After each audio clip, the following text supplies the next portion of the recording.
suasana yang sungguh-sungguh penuh hadirat Tuhan. Biarlah hadirat Tuhan ini selalu tinggal di dalam hati kita. Baik Bapak Ibu, kadang-kadang kita kalau habis PD ini seger ya. Oh ya. Kita merasa dikuatkan karena kita sudah memuji Tuhan bersama-sama. Tapi ada kalanya ketika kita berjuang sendiri kembali ke tengah kehidupan kita, keluarga, pekerjaan, kita kadang-kadang merasa kok rasanya Tuhan gak hadir, kok rasanya aku bekerja, aku melayani, tetapi kok kosong gitu. Rasanya semuanya ini kayak rutinitas ya, gak ada lagi rasanya jamahan Tuhan di dalam hidupku. Doa rasanya tidak terjawab. Nah, hal-hal seperti ini seringkali kita bisa alami ya, jauh gitu dari Tuhan rasanya. Nah, pertanyaan saya, kenapa ya kita ini orang-orang yang udah setia melayani Tuhan, setia berdoa. Tapi kenapa kok kadang Allah itu menarik penghiburannya, menarik hadiratnya dari kita, dari pelayan yang setia, dari orang-orang yang mengasihi Dia. Kira-kira ada yang mau jawab ya? Kenapa kok, saya sambil ngambil air minum ya. Kenapa kok biasanya saya bawa kenapa kira-kira? Ada hadiahnya juga sih kalau yang mau jawab. Tapi hadiahnya buku saya tadi pas ini, cuma mungkin ada yang sudah punya ya. Kalau sudah punya boleh dihadiahkan kepada yang lain. Ada yang mau jawab kira-kira kenapa kok Tuhan itu kadang-kadang menarik penghiburannya dari orang-orang yang setia? Silakan Ibu. Menguji apanya? Saya minum ya. Menguji imannya. Bagus, oke, terima kasih. Kadang-kadang Tuhan itu mau melihat apakah kita beneran cinta Dia apa enggak gitu. Kita mencintai Dia kalau kita dapat yang kita mau, ataukah memang kita cinta Tuhan lepas dari segala berkat-berkat atau hiburan rohani. Setuju ya? Bu siapa namanya? Oh, Bu Paula, terima kasih, luar biasa. Ada lagi mungkin yang lain, jawaban yang berbeda, silakan. Kenapa Tuhan kok kadang-kadang menarik penghiburannya? Silakan.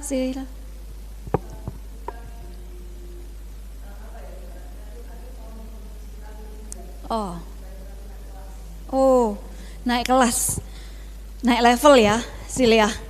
Kalau dulu anak-anak, sekarang sudah lebih dewasa. Artinya ikut Tuhan bukan karena permen-permen rohani atau berkat, tetapi benar-benar karena apa? Percaya walaupun gak melihat ya. Jadi imannya ditingkatkan lagi, dimurnikan lagi cintanya. Terima kasih ya Sil. Ini nanti bukunya boleh diambil. Oke, terima kasih.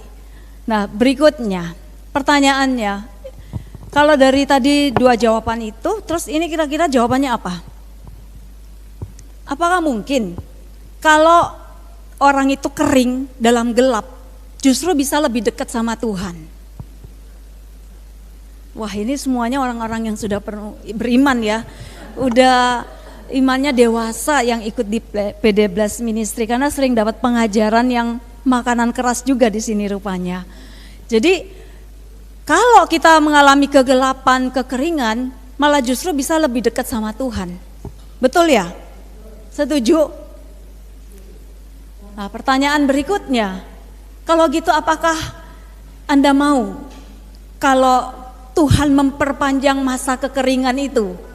Wah, katanya supaya naik kelas, katanya supaya naik level, katanya supaya cintanya jadi 24 karat.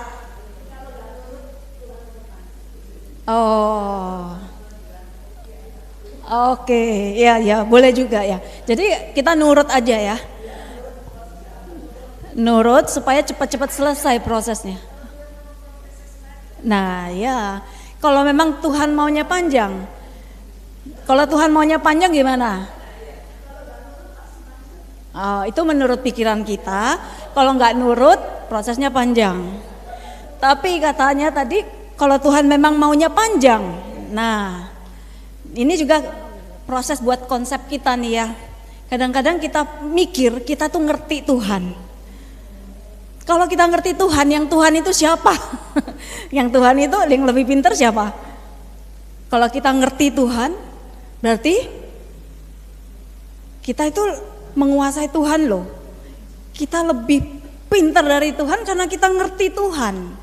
Nah, ini kadang-kadang yang membuat orang beriman itu terus masuk dalam kegelapan ya. Karena kok aku sudah berbuat baik, hasilnya seperti ini. Nah, aku sudah melakukan banyak pekerjaan baik, kenapa kok pekerjaanku malah seret? Nah, mungkin kita berpikir kalau aku berbuat baik, aku diberkati. Cuma konsep berkat Tuhan sama berkat kita kadang-kadang itu beda. Buat kita punya mobil bagus itu berkat. Buat Tuhan bisa jadi karakter yang setia, yang kuat, yang tahan uji, itu berkat yang gak bisa diambil dari kita. Benar ya? Banyak orang yang punya duit bisa hilang dalam 24 jam. Tapi kalau yang namanya karakter itu gak bisa hilang, gak bisa diambil dari kita. Nah, jadi kadang-kadang itulah yang membuat kita itu gelap. Apa yang kita pikir tentang Tuhan itu gak sesuai dengan yang kita hadapi atau kenyataan. Ini yang membuat sebenarnya iman kita itu tambah tumbuh ya. Nanti kita akan lihat. Nah, sekarang pertanyaannya sih, kalau kita lagi gelap nih, lagi kering, kita ini yang kita butuhkan apa? Apa kira-kira? Cepet-cepet selesai aja ya Sil ya. Kegelapannya, kekeringannya ya. Mungkin kita pengen lagi bisa doa seperti dulu, bisa nangis, bisa rasanya Tuhan deket. Kayaknya Tuhan itu kita doa langsung masuk dalam hadiratnya. Kita maunya seperti itu. Ya, itu enggak salah sih. Biasanya Tuhan juga memberikan kita penghiburan supaya itu kita kuat meninggalkan dosa, meninggalkan hidup yang lama, meninggalkan kedagingan atau daya tarik dunia. Kita dikasih penghiburan dalam doa nih. Ya. Wah, kalau doa itu rasanya damai. Kita lebih mudah untuk melepaskan keinginan-keinginan kita, misalnya apa?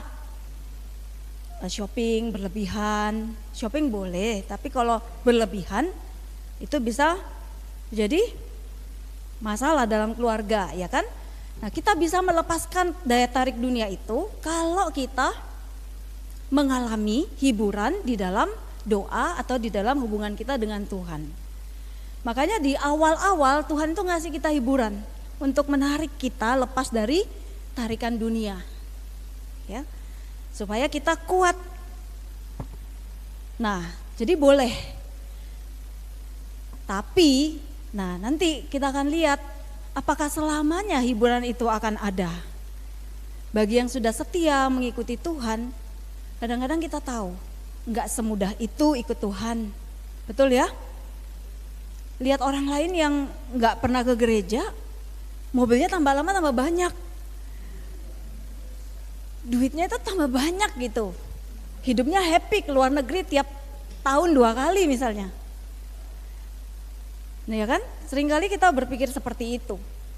Nah kembali lagi, apa yang kita maksud dengan berkat? Nah itu kita harus tanya lagi sama Tuhan. Mungkin saat ini aku tidak menerima berkat jasmani, tapi aku sedang diproses sehingga punya karakter yang bagus, ya.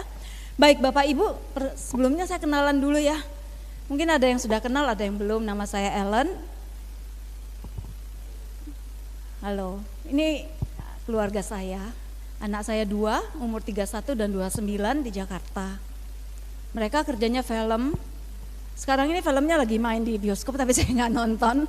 Karena filmnya judulnya itu Setan Alas ya, jadi rada horor gitu ya. Ini juga kegelapan iman buat saya gitu. Anak saya kerjanya film gitu. Saya berdoa terus supaya dia itu tetap punya iman walaupun di lingkungan yang tidak beriman gitu. Ya. Nah, ini waktu saya S2, kalau ada waktu nanti saya cerita kenapa saya menampilkan foto ini, dan ini waktu selesai S3 untuk teologi Katolik. Dan beberapa pelayanan yang saya lakukan selama kurang lebih 30 tahun. Nah selama pelayanan-pelayanan ini ya saya juga jatuh bangun ya Bapak Ibu ya. Saya memang awalnya mulai SMP, SMA, kuliah itu sudah punya cita-cita nanti saya mau jadi wanita sukses berkarir kalau udah selesai kuliah gitu. Jadi saya udah ikut semua organisasi yang ada di sekolah, jadi ketua OSIS lah, terus berprestasi, jadi ketua kelas lah, terus juara umum lah gitu. Itu di Petra, terus di Frateran, di Ubaya. Jadi mahasiswa teladan. Tujuan saya itu nanti saya bisa sukses setelah berkarir.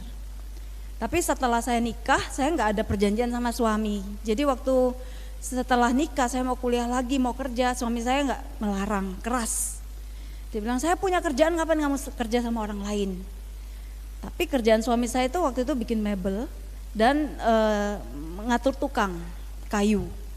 Nah itu nggak sesuai dengan gambaran saya kan pengennya kerjanya di kantor yang bonafit di kota besar dengan pakaian yang necis lah, wanita karir. Dan itu nggak bisa, saya nggak dapat kalau saya cuma ada di tempatnya suami saya. Nah akhirnya kami konflik terus tuh, 5 tahun pertama perkawinan tuh sudah kayak neraka. Saya betul-betul ngotot terus mau kuliah lagi. Karena buat saya prestasi, karier itu segalanya, nomor 1. Nah akhirnya ya itu sebenarnya ada latar belakangnya, kapan-kapan kalau ada waktu baru saya cerita lagi. Akhirnya karena saya ngotot, suami ngizinin, dengan terpaksa pasti. Lalu saya mau masukin formulir, S2 waktu itu mau ngambil psikologi di Ubaya. Tapi saya pagi itu tahu kalau saya hamil. Ya tes urin loh kok hamil. Nah kalau saya kuliah lagi saya bakal ketinggalan karena ada cuti hamil, cuti melahirkan. Saya nggak mau, saya tuh pengen selalu nomor 1 gitu.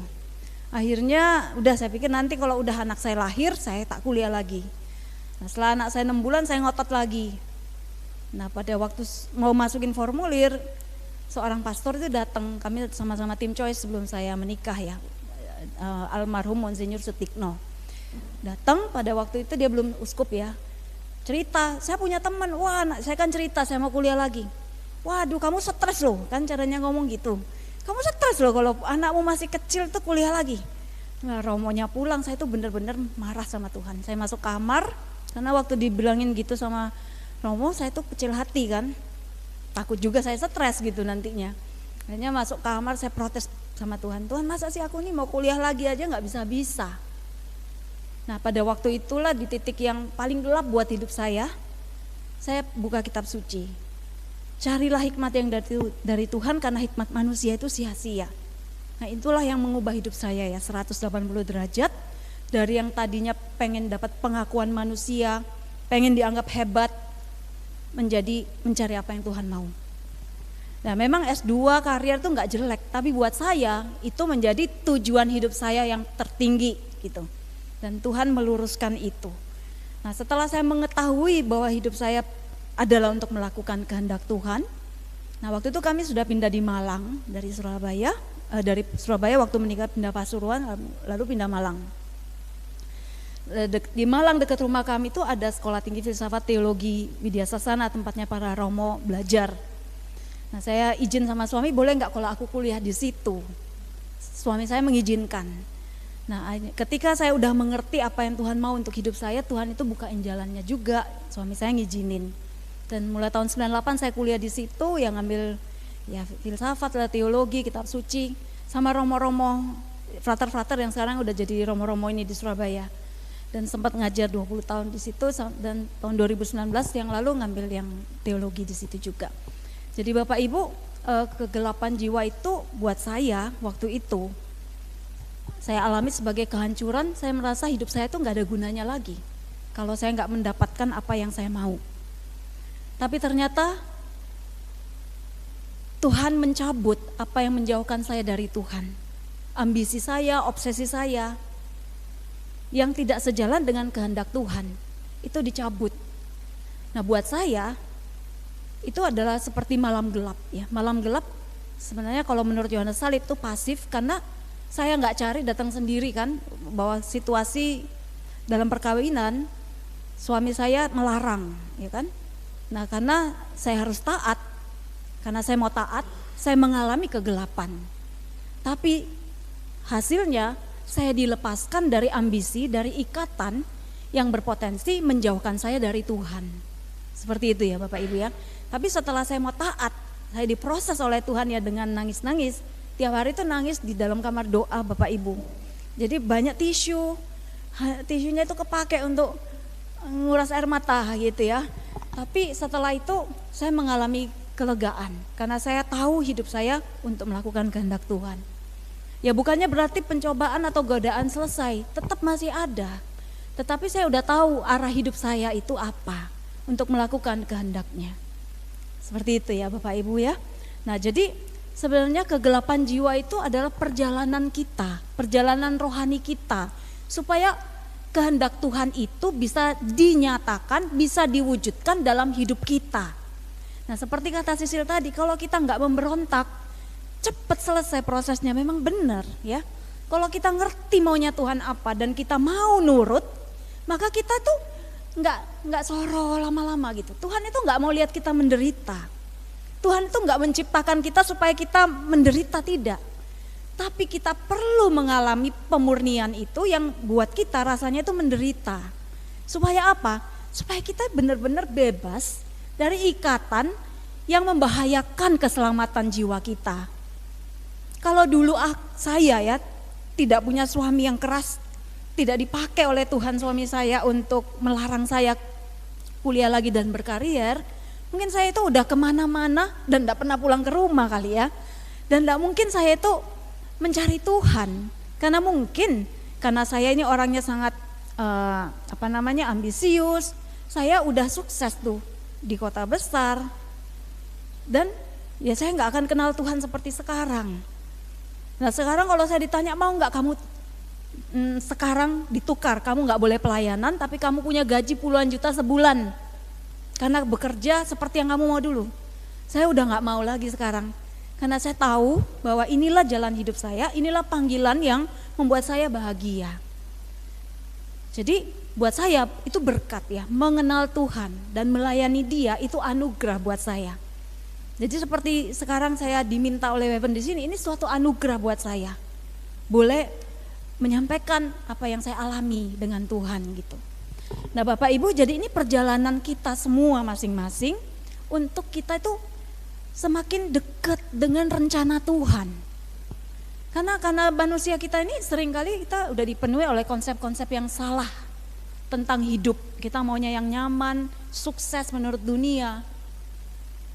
Tadi lagunya jangan jual Yesus ya. Kita tahu jangan jual Yesus, tapi benar-benar dihadapin pada godaan itu berat gitu ya. Jadi nah ini ya, perjalanan iman ini bisa kita alami, pemurnian itu secara aktif maupun pasif.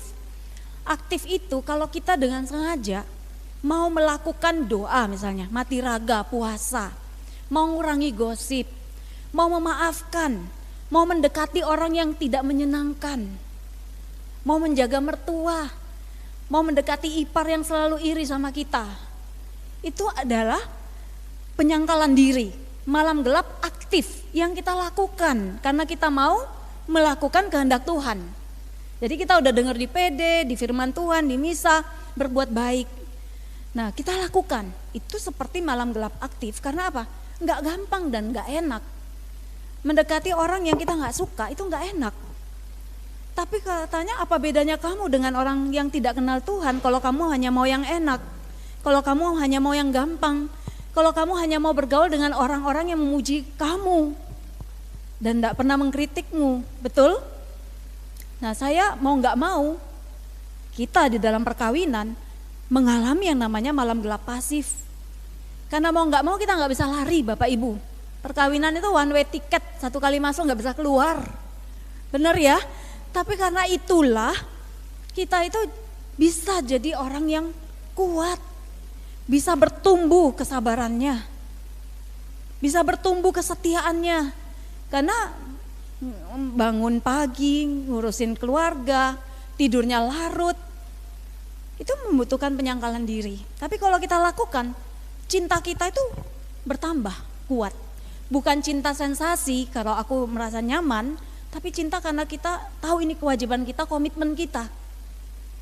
Setuju Bapak Ibu ya? Jadi seperti suami juga itu buat saya itu malam gelap pasif tuh. Karena sering mengkritik, kamu itu pelayanan buat cari popularitas katanya gitu. Waduh, saya itu waktu itu dulu. Sekarang suami saya udah baik kok sama saya. Mungkin saya juga udah berubah ya. Dulu mungkin ngotot sendiri karena ambisinya jadi ambisi rohani gitu. Nah Tuhan itu ngingetin saya lewat suami. Saya kadang-kadang gak bisa lihat belakang saya, gak bisa lihat cacat celah saya. Tapi yang bisa lihat tuh orang lain yang paling deket, anak saya, suami saya. Makanya kan sering kali bilang, kalau kita mau pelayanan lihat dulu tuh bagaimana tanggapan suami, anak kita, orang tua kita.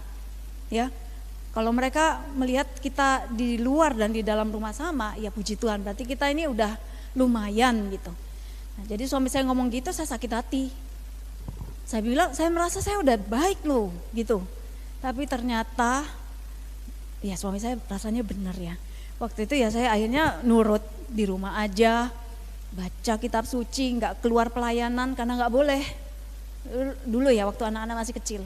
Tapi ternyata dengan ngikut sama suami, saya di rumah itu punya privilege untuk belajar banyak bacaan rohani, membaca kitab suci dan menulis. Nah disitulah saya baru menyadari, ternyata jadi ibu rumah tangga itu punya privilege ya, bernilai.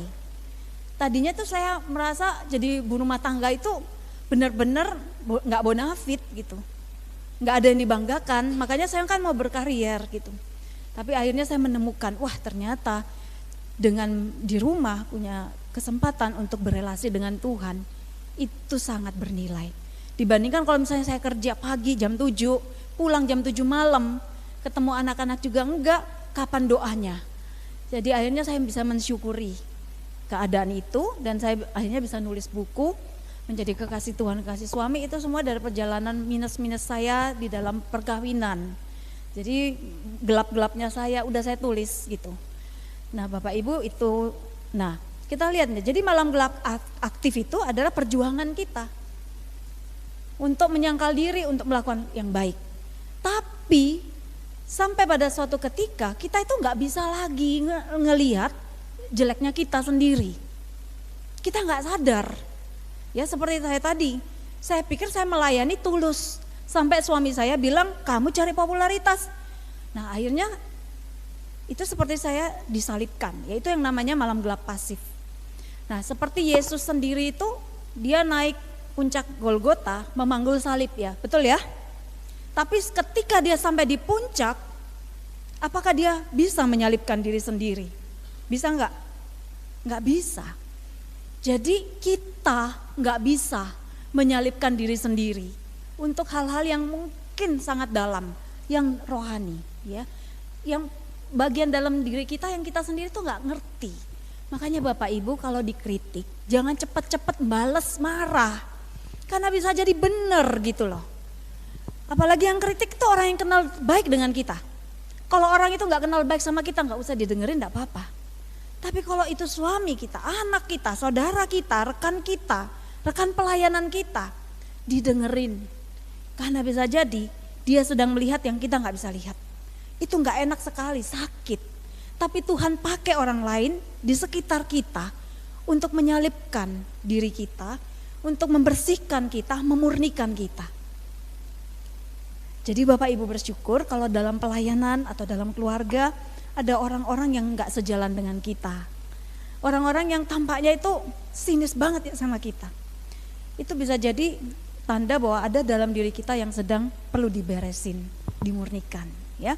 Nah jadi dalam malam gelap kasif itu kadang-kadang kita gak sanggup lagi mikir, waduh kok kejadiannya seperti ini ya, di luar nalar gitu. Nah ketika kita tetap percaya bahwa Tuhan tetap hadir walaupun aku gak bisa melihat jalan keluar dari masalahku, itu di situ iman kita tumbuh ya. Nah ketika kita mau melakukan komitmen kita dalam pelayanan, dalam keluarga, walaupun gak enak, walaupun kita gak kelihatan dapat penghargaan apapun, gak dapat hasil, gak kelihatan buahnya, tapi kalau kita tetap lakukan, itu namanya kita benar-benar mengasihi Tuhan, mengasihi sesama kita, mengasihi pasangan kita, mengasihi orang tua kita. Ketika kita lakukan bukan untuk diri kita, bukan karena kita suka, tetapi karena ini komitmen kita, tanggung jawab. Ini namanya kasih, Bapak Ibu ya. Jadi kalau kita mau lihat teori modern tentang cinta dikatakan, cinta itu apa sih? Itu kalau kamu mau melihat pertumbuhan rohani orang lain. Jadi kadang-kadang kalau kita betul-betul berjuang untuk orang-orang saudara-saudari kita ya, supaya mereka bertumbuh imannya, itu Anda benar-benar mengasihi ya. Bersyukurlah kepada Tuhan kalau Anda melayani keluargamu, melayani orang di sekitarmu. Itu kasih. Walaupun gak ada rasa, itu namanya kegelapan ya, kering, kita gak merasa. Mother Teresa itu 40 tahun mengalami kekeringan. Dia tetap doa, tapi dia gak merasa Tuhan dekat sama dia. Tapi dia terus melakukan panggilannya untuk melayani orang yang miskin, paling miskin dari antara yang miskin. Tapi kegelapan ini penting juga, supaya kita nggak merasa semua karya ini adalah jasa kita. Bayangkan kalau Mother Teresa bisa mengalami hiburan rohani, ya melayani orang miskin, pekerjaannya meluas seperti itu, mungkin dia nggak jadi santa loh. Karena apa? Dia udah keduluan sombong. Wah, merasa karena jasaku, wah aku ini kuat, Tuhan memberikan aku kekuatan sampai aku bisa melayani banyak orang yang nggak mau dilirik sama orang lain, orang kusta, kita deket aja nggak mau. Nah, tapi ketika kita melakukan pekerjaan, walaupun kita nggak merasa apa-apa, kita tahu kalau ada hasilnya, orang lain bertobat, kita tahu itu bukan karena kita. Ya, sama dalam doa juga. Ketika kita mengalami hiburan rohani, doa kita terjawab. Bisa jadi loh ya, bisa jadi kita berpikir, wah aku ini orang yang baik ya. Aku ini orang yang benar ya. Aku ini orang yang kudus. Sehingga doaku terjawab. Sehingga ketika aku masuk dalam doa, atau aku mengalami hadirat Tuhan. Aku mengalami vision, penampakan dari Tuhan. Bisa jadi seperti itu, kalau kita terus-menerus diberi, kita jadi lupa bahwa sebenarnya doa itu benar-benar adalah rahmat dan anugerah dari Tuhan. Kita gak punya jasa, kecuali kita hanya mau datang, setia. Setuju Bapak Ibu ya? Jadi kadang-kadang hiburan rohani ditarik, kita mengalami kegelapan dalam doa, tujuannya adalah supaya kita gak pernah berbangga-bangga akan diri sendiri, dan kita sadar bahwa doa itu adalah anugerah dari Tuhan. Semata-mata rahmat Tuhan yang membuat kita mampu berdoa gitu ya. Jadi itu ingatan kita juga, itu dimurnikan. Kadang-kadang kita tuh susah lepasin orang yang nyakitin kita, tapi orang yang sudah berbuat baik sama kita, kita sering lupa. Kita merasa kurang terus dia berbuat baik, padahal perbuatan baik orang mungkin 90%, yang nyakitin kita 10%, yang kita ingat itu yang 10%. Betul ya? Nah ini juga mau dilepasin. Ketika kita mau berjalan ya, kita mau berharap pada Tuhan, percaya pada janji Tuhan, kita bisa dilepasin dari masa lalu yang gelap dan melangkah ke depan, menerima janji-janji yang Tuhan berikan kepada kita. Ya. Jadi tadi saya udah ngomong nih ya, soal yang melakukan malam pemurnian atau kekeringan atau malam gelap itu memang kita bisa lakukan, kita yang mau menyangkal diri. Dan yang kedua, kita nyangkal diri itu karena kita mau ngikut Tuhan ya. Kita mau jadi murid Kristus. Yang kedua memang dilakukan oleh orang lain. Tuhan pakai situasi, peristiwa atau orang lain. Itu yang disebut pasif. Yang saya katakan mungkin dalam keluarga kita paling banyak ngalami itu. Dalam pelayanan, oke? Nah, sekarang yang dimurnikan dalam kegelapan itu apa? Indra kita, panca indera kita, dan juga roh kita.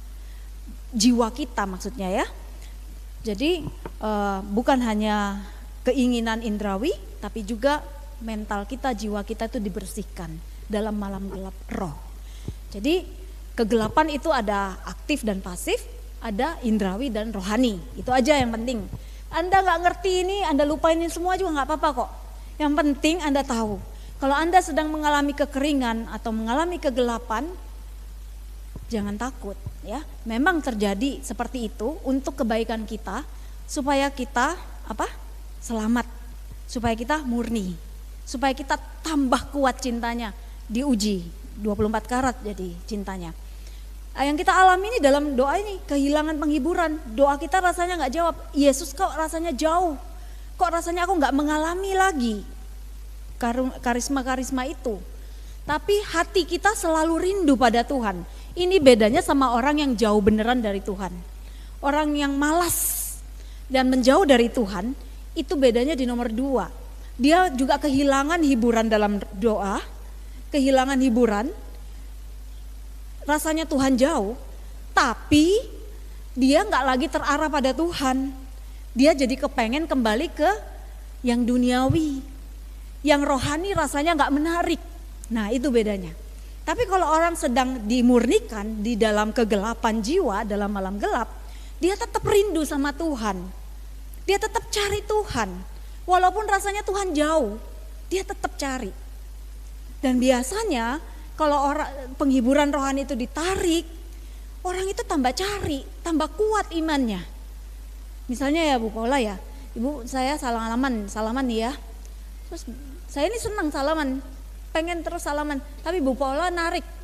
Akhirnya saya kan narik kenceng, saya nggak mau dilepasin. Sama dengan Tuhan juga ya, ketika Tuhan itu menarik hiburannya, kita tuh mencari dia lebih lagi. Kalau ya Tuhan itu udah membakar hati kita dengan cinta kan. Nah ketika dia hilang, makanya dalam Kidung Agung dikatakan, kemanakah engkau kekasihku, aku mencarimu di mana-mana. Kitab Kidung Agung itu seperti itu. Jiwa yang udah jatuh cinta sama Tuhan, terus Tuhan seakan-akan pergi, dia akhirnya mencari. Nah sama, jadi Tuhan itu kadang-kadang memang butuh mau dicari terus sama kita. Seperti 2 murid yang di Emmaus ketika mereka berjalan dan Yesus datang bersama dia, tapi mereka nggak sadar bahwa ini Yesus. Kemudian sampai senja, Yesus dikatakan seakan-akan mau meneruskan perjalanannya, ingat nggak? Ya, terus 2 murid itu menahan dan akhirnya Yesus tinggal dan makan bersama mereka, memecahkan roti. Disitulah mereka menyadari, oh ini Yesus. Nah, seakan-akan mau meneruskan perjalanannya. Jadi Yesus seakan-akan itu mau pergi meninggalkan kita supaya kita mencari dia lebih lagi, ya. Dan yang ketiga biasanya kita itu nggak mampu lagi pakai macam-macam doa vokal. Kita metode doa banyak kan, ada yang suka koronka, ada yang suka meditasi, ada yang suka Lectio Divina. Nah, tapi sampai pada satu titik bisa jadi orang itu sudah nggak mau ngapa-ngapain, hanya mau diam, menikmati hadirat Tuhan. Nah Bapak Ibu, kalau Anda sudah sampai pada tahap ditarik hanya untuk menikmati, itu gak usah bingung. Waduh aku ini kok gak ngapa-ngapain ya, apa aku memboroskan waktu? Nah biasanya kita tuh bertanya-tanya gitu. Padahal semua metode doa itu muaranya pada sampai di situ. Kita disuruh minum dari sumber, menikmati. Nah kalau Anda sudah sampai di situ, nikmatilah hadirat Tuhan. Karena itu sebenarnya kita sedang disuruh minum dari sumber. Jadi gak usah bingung, loh aku belum selesai novena, belum selesai rosario, belum selesai ini. Gak apa-apa ya, karena Anda sedang berjumpa. Itu disebut juga rahmat kontemplasi ya, nikmati. Tapi kalau lagi gak disuruh hening, Anda hening sendiri, bisa juga Anda tidur atau karena malas ya. Jadi doa lisan, doa vokal, doa baca mazmur, ofisi, metode doa yang biasanya Anda lakukan itu semua sangat baik. Tetap lakukan. Tapi pada suatu ketika Anda ditarik untuk hening saja, itu jangan dibuang, jangan dibiarkan berlalu ya. Karena itu adalah rahmat yang diberikan Tuhan bagi orang yang sudah setia mencari Dia. Oke? Nah, jadi tadi ini manfaatnya apa nih malam gelap dalam doa? Yaitu menumbuhkan kerendahan hati yang tadi saya katakan ya. Bahwa kita akhirnya sadar ketika kita mengalami kekeringan dan kegelapan, kita sadar bahwa doa ini bukan jasaku. Kalau doaku berhasil, aku mengalami hadirat Tuhan, itu bukan karena aku baik, bukan karena aku kudus. Bapak Ibu, kekudusan itu benar-benar karena rahmat Tuhan loh. Kita boleh berjuang, tapi kita jangan fokus pada kemampuan kita. Kita akan putus asa. Tapi kita fokus pada rahmat Tuhan yang memampukan kita menjadi kudus. Ya, jadi seperti kata Teresa Avila, kalau aku fokus pada semua kelemahanku, aku pasti putus asa. tapi aku percaya pada kerahiman Tuhan yang memanggilku pada kekudusan. Jadi kalau Tuhan mau kita kudus, kita lakukan aja yang bisa kita lakukan setiap hari sebaik mungkin. Nanti Tuhan akan menarik kita. Dikatakan oleh Fransiskus Assisi, lakukan apa yang bisa kamu lakukan. Ya, lakukan dulu apa yang penting untuk kamu lakukan. What is necessary? Lalu kemudian lakukan apa yang bisa kamu lakukan. Mungkin kita harus melayani keluarga kita, itu penting ya. Lalu kita diberi waktu, diberi kesehatan, kita masih bisa melayani tetangga kita, melayani di persekutuan doa. Lakukan apa yang bisa kamu lakukan. Selanjutnya kamu akan menemukan dirimu melakukan apa yang tidak mungkin kamu lakukan. Atau what is impossible, kata Fransiskus Assisi. Jadi Bapak Ibu, kekudusan itu kita gak mungkin raih dengan kemampuan kita sendiri. Tapi lakukanlah apa yang penting dulu untuk jadi kewajiban kita setiap hari di rumah ya.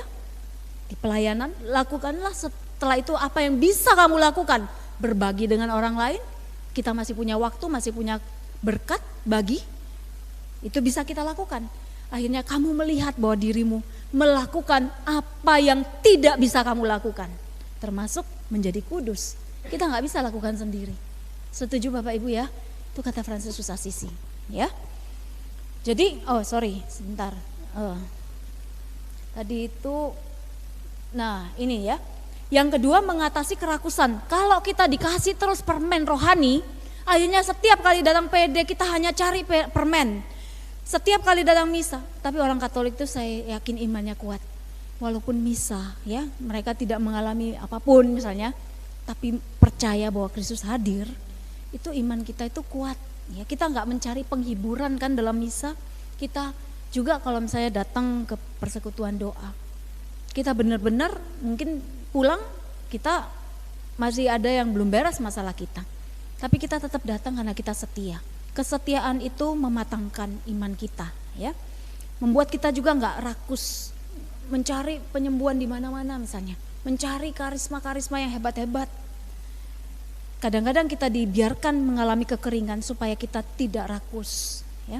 Dan yang ketiga menguatkan cinta dan memurnikan cinta kita. Setuju ya? Paham ya di sini? Oke. Baik, nah caranya gimana untuk bertahan nih di dalam kegelapan, untuk kita sungguh-sungguh. Kalau di dalam gelap apa yang harus kita lakukan dalam doa? Bertahan. Dalam kekeringan dikatakan diberkatilah orang yang mengandalkan Tuhan. Percaya aja sama Tuhan. Iman itu bukan karena kita melihat, karena kita percaya Tuhan hadir walaupun di dalam doa yang kering. Walaupun aku gak merasakan, tapi Tuhan itu hadir. Itu iman. Setuju Bapak Ibu ya? Nah, dan akhirnya akar kita itu makin kuat. Bapak Ibu, sebelum pohon atau kehidupan kita menghasilkan buah, dia harus tumbuh apanya dulu? Akar. Iman itu akar, ya. Kita nggak melihat ketika kehidupan kita sedang diproses oleh Tuhan, yang ada kegelapan, kita nggak bisa lihat buahnya, kita nggak bisa lihat hasilnya. Tapi akar kita tuh makin lama makin dalam, ya. Dan akhirnya kita dikatakan tidak akan khawatir dalam tahun yang kering. Ya, iman kita tumbuh dan kuat. Dan Yesaya 40 ayat 31 mengatakan orang yang menanti-nantikan Tuhan mendapatkan kekuatan. Tadi saya katakan waktu kita jabat tangan, ketika doa saya gak terjawab, bisa jadi iman saya sedang tumbuh. Setuju ya? Harapan saya makin besar. Kalau udah dikasih ya gak ada harapan lagi dong. Setuju? Jadi kadang-kadang memang Tuhan menunda memberikan jawaban supaya kita bertumbuh di dalam iman dan harapan, ya. Supaya kita seperti Raja Wala itu bisa terbang dengan kekuatan sayapnya. Bapak Ibu, saya kan membuat disertasi untuk doktor S3 itu tentang perkawinan yang menderita, khususnya para istri. Saya mengambil sampling para istri karena penelitian lapangan. Dan saya melihat banyak sekali yang mengalami penderitaan dalam perkawinan. Tapi mereka karena iman bertahan. Tapi bapak, kalau istri menderita bukan karena suami aja ya. Suami-suami juga banyak yang menderita karena istri, ya.